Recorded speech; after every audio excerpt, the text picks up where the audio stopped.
right, so we're diving into this book today, and it's making some pretty bold claims. Yeah, like it's the ultimate guide for guys to like marry up, you know? Marry above their station, he actually says. Above their station, right. So we're going to break down like what it says about dating these days, pulling from evolution and social dynamics and even economic. Yeah, it brings in all these different angles. It does really tries to paint this whole picture of dating like it's some kind of complex game. Almost like a jungle, right? Yeah, exactly, like a jungle with its own rules and like who has the power. And it even suggests that modern society is basically a gynocracy. Yeah, where women have more power in the dating market. Interesting. It is. So it dives into these trends that we're seeing, like ghosting and benching and breadcrumbing. Oh yeah, all that stuff. You were telling me about being benched one time, remember? Oh, don't remind me. But the book actually references an article from The Atlantic that talks about how all this can mess with people's heads, making them feel rejected and inadequate. Yeah, no kidding. And then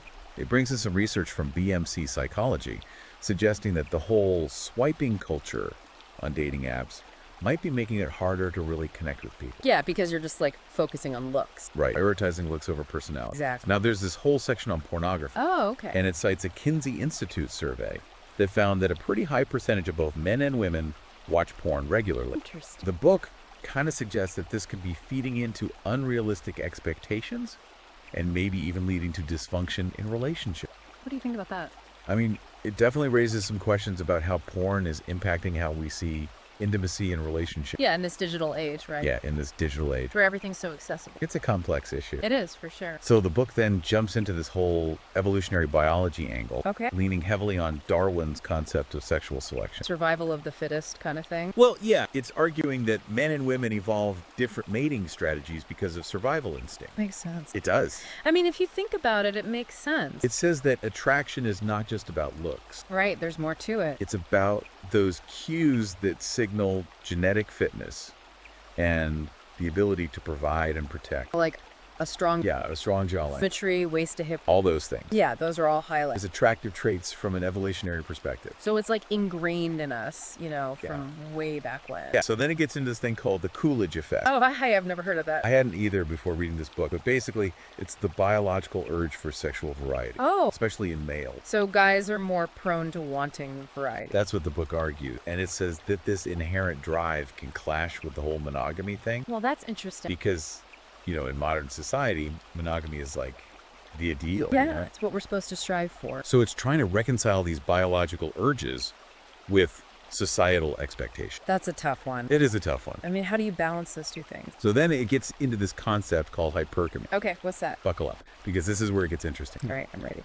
It claims that women are wired to seek out partners of higher social status. Higher social status. Yeah, whether that's for resources or protection or just social standing. So it's saying women are naturally attracted to men who are like more successful or powerful. Basically, yeah. And it even uses this economic analogy, comparing dating to a marketplace Oh, okay. where high value men are in high demand but in short supply. Like a rare commodity. Exactly. So according to the book, men need to understand this dynamic of hypergamy if they want to succeed in the dating game. So, I mean, if that's how it works, you got to know the rules of the game, right? Right. And it argues that by recognizing and adapting to this inherent female behavior, men can increase their chances of finding a partner. So it's not about fighting against it, it's about understanding it. Yeah, that's the idea. Interesting. And it goes on to say that this preference for higher status men is actually rooted in our evolutionary past.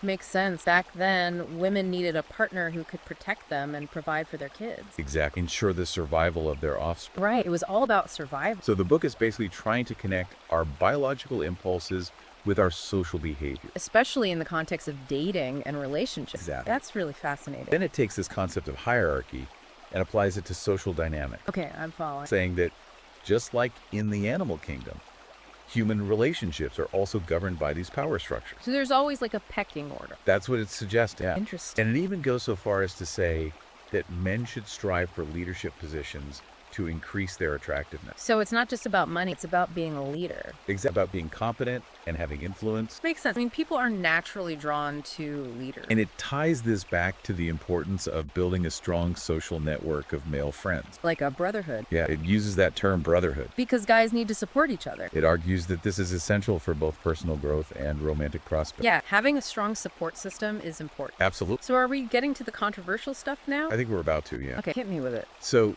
the book straight up criticizes the push for gender equality. Whoa. Okay. It argues that it's led to a lack of respect for men's strengths and the unique challenges they face. Interesting. So it's pushing back against that narrative? It is. And it even goes on to say that men are stuck in this double bind where they're expected to be the traditional provider, but also emotionally available. And that's a tough balance. It argues that it is, yeah. I can see how that would be difficult. And then it critiques the feminist narrative. Okay, how so? It suggests that it's created a division between the sexes and painted men as predators, making it harder to form meaningful connections. So it's saying feminism has actually made things harder for men in some ways. That's the argument, yeah. And it even suggests that men are often shamed for not being vulnerable enough. But then when they do open up, they're seen as weak. Exactly, like they can't win. It's a tough spot to be in. It is. Yeah. And the book seems to be speaking to a certain segment of men who feel misunderstood in the current social and cultural climate. I can see that. So then it delves into this whole philosophy of stoicism. Okay, interesting shift. It advocates for men to adopt its principles of emotional control and resilience. So, like, being more stoic in the face of rejection or disagreements. Exactly, not letting your emotions get the best of you. That's a valuable skill for sure. It is. And it encourages men to build inner strength through things like meditation, journaling, and setting personal challenges. It was about self-improvement. Yeah, about becoming the best version of yourself. Yeah. And it even links stoicism back to nature, suggesting that accepting traditional gender roles is in line with the natural order of things. So it's tying it back to that evolutionary perspective. Exactly, it's all connected. This book really covers a lot of ground. It does, and we're just getting started. All right, let's keep going. I want to hear more about this dating advice it's got. Okay, let's get into it. It also tells guys not to, like, try too hard to impress women. So no more bending over backwards. Yeah, basically, like, high-value women are going to be into guys who are already self-assured, Got it. you know, not looking for validation.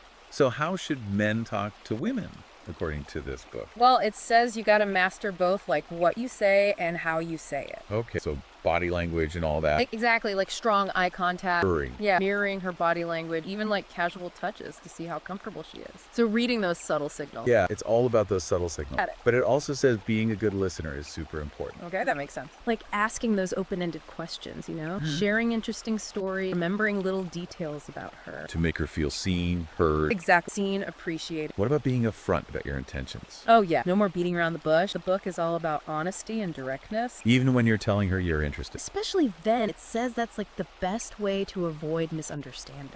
It also talks about storytelling, right? Yes. So, It encourages men to tell those personal stories that kind of reveal their character, but in a way that's relevant to the conversation, you know. keep her engaged. Exactly. You got to keep it engaged. Okay, what about physical intimacy? Does the book get into that? It does, but it stresses that it should be gradual and consensual. You know, starting with light touches, paying attention to her body language. Respecting your boundaries. Absolutely. Respecting her boundaries at all times. So reading the signs, not rushing things. Exactly. It's about building that trust. Making her feel comfortable. Yeah, comfortable and empowered. The book seems to really emphasize confidence. It does, and it even ties it back to having a strong purpose in life.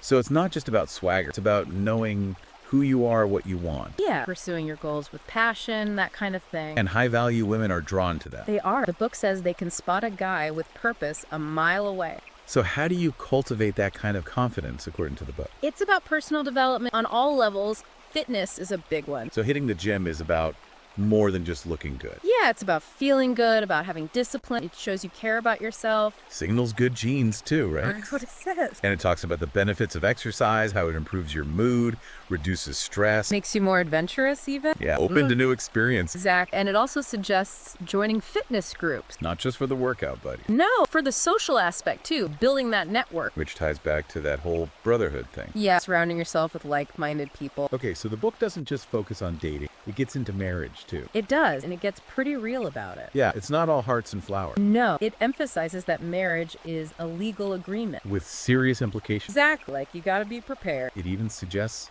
considering a prenup. Which can be, a touchy subject. For sure. The book says it's not about planning for divorce. It's about being realistic. Yeah, about protecting yourself. What about in-laws? Oh, it talks about those too. Because that can be a whole other minefield. Right. The book stresses how important it is to manage those relationships, setting boundaries. Putting your partner first. Yeah, putting your partner and your little family above all else. It even uses that movie Meet the Parents as an example of how things can go wrong. Oh, yeah, that's a classic. Hilariously wrong. It is, but it's a good reminder to be respectful, but also have those healthy boundaries. The book then circles back to its critique of cultural influence. Okay, what does it say this time? Well, it argues that the whole concept of toxic masculinity is a harmful stereotype. That unfairly shames men. Exact. And it criticizes the pressure on men to be vulnerable. Because it can be seen as weakness. Yeah, it's like they're damned if they do, damned if they don't. It's a tough spot to be in, for sure.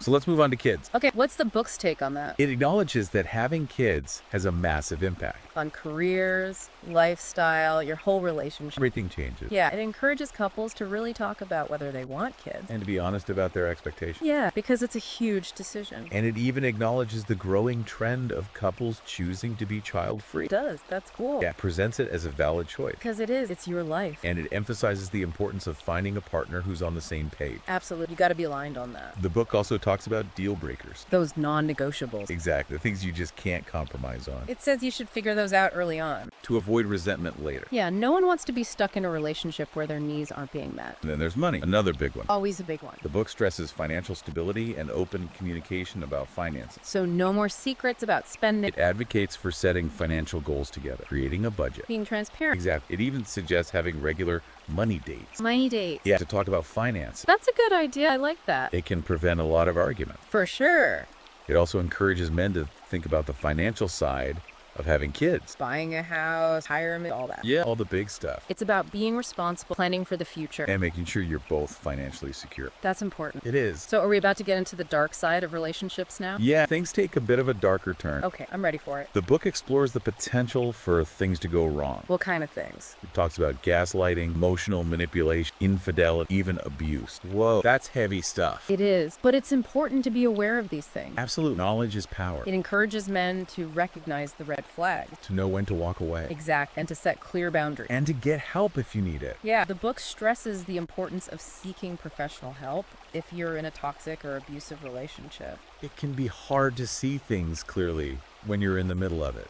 It's true. And the book even talks about the psychological impact of these negative experiences. So it's not just about the physical stuff, it's about the emotional damage too. Right. It's a reminder that relationships can be amazing, but they can also be really challenging. And that seeking support is a sign of strength, not weakness. Exactly. So it's interesting how the book goes from all that to talking about technology. Yeah, it's like it brings us back to the modern world. It acknowledges that technology has completely changed dating, for better or worse. Yeah, there are definitely two sides to that coin. For sure. It talks about dating apps. Which, they're convenient. Super convenient. But the book points out how they can lead to these really superficial connections. And a focus on instant gratification. Yeah, the Tinder effect, it calls it. I've heard that term before. It's like you're just swiping through people based on looks. Right, and it can make it harder to form those deeper connections. Kind we really crave, yeah. It also warns about the dangers of online dating, like catfishing and scams. Yeah, and even cyber stalking. It can get pretty scary. It can. Gotta be careful out there. Then it gets into the whole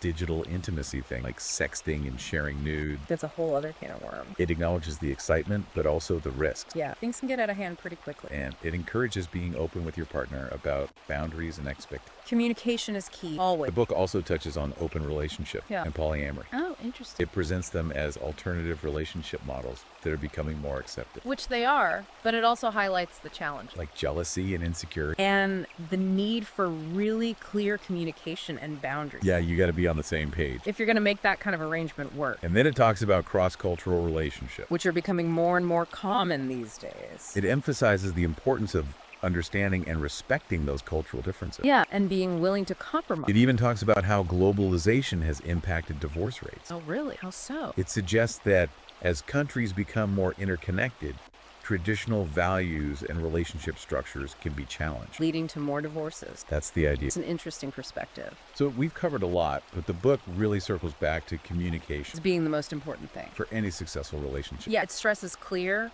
honest communication, using I statements, Yeah. listening to each other, And avoiding those negative communication patterns. like blaming and criticizing. Yeah, or shutting down emotion, It's about creating that safe space for open dialogue. where both partners feel heard and respected, And it emphasizes the importance of understanding your partner's communication style. because we don't all express ourselves in the same way. Right. And it encourages men to pay attention to nonverbal cues, too. Because actions speak louder than words sometimes. Exactly. Then there's this whole section on emotional intelligence. Okay, that's a big one. The book sees it as crucial for a healthy relationship. It's not just about understanding your own emotions, right? No, it's about recognizing and responding to your partner's feelings with empathy. So being able to put yourself in their shoes. Exactly. And it encourages men to develop this skill by practicing active listening, Validating their partner's emotion. being aware of their own emotional triggers. Good stuff. It even gives some practical tips, like using phrases like, I see you're upset, Even if you don't agree with them, it's about acknowledging their feelings, validating their experience. which can build trust and intimacy. Then the book gets into this really cool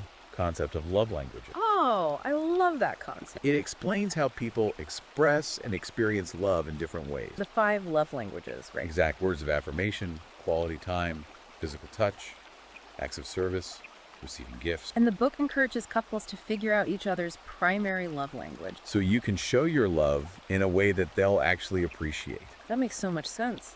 It also stresses the importance of physical intimacy Making it a regular part of your lives. and being open about your needs and desires. That's so important. The book acknowledges that every relationship is going to face challenges. It's inevitable. It talks about the importance of resilience. Bouncing back from those tough times. It encourages couples to see challenges as opportunities for growth, And to develop healthy ways of resolving conflict. like staying calm, listening to each other, finding a compromise. It's about working together as a team. And it recommends seeking professional help if you're struggling. Sometimes you need that outside perspective So there you have it. We've unpacked a lot of this book's advice. on dating, relationships, personal growth, It definitely presents a unique perspective, sometimes controversial. but I think it offers some good food for thought. Definitely. It makes you think. What resonated with you? What challenged your beliefs? I think that's the value of a deep dive like this, exploring different ideas. Even if they push us out of our comfort zone. If you're interested in learning more, you can find the book on Amazon Kindle and Google. Until next time, keep diving deep.